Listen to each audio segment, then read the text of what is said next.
இன்றைக்கி கடவுள் நம்மளுக்கு கொடுத்துருக்க வசனம் சங்கீதம் 6:6. என் பெருமூச்சினால் இளைத்து போனேன், முழுவதும் என் கண்ணீரால் என் படுக்கையை மிகவும் ஈரமாக்கி என் கட்டிலை நனைக்கிறேன். இந்த வசனத்தை கொண்டு கடவுள் நம்மகிட்ட என்ன சொல்கிறத பார்ப்போம். எப்போ நம்ம யாருக்குமே தெரியாமல் நைட்டு தூங்காமல் நம்மளோட வேதனை நினச்சி கண்ணீரால் தலையணை நினைக்கிறோம்னா யாருனாலையும் தீர்த்து வைக்க முடியாத பிரச்சனை நமக்கு இருக்குன்னு அர்த்தம். ஆனால் தேவன் ஒருவரை தவிர அவர் நினச்சா மட்டும்தான் நம்மளோட பிரச்சனையை தீர்த்து வைக்க முடியும். நம்மளோட கஷ்டங்களை எல்லாருக்கிட்டையும் சொல்கிறதை காட்டிலும் தேவன் ஒருவர்கிட்ட மட்டுமே சொல்லி பாருங்கள், அந்த கஷ்டம் சீக்கிரத்திலே நீங்கும்.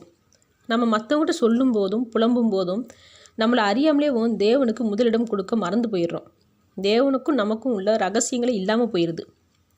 நம்மளோட கண்ணீரால் படுக்கையை நினச்சிட்டு தேவனை குறை சொல்லிகிட்டே இருந்தோம்னா அதில் எந்தவித பிரயோஜனமும் இல்லை.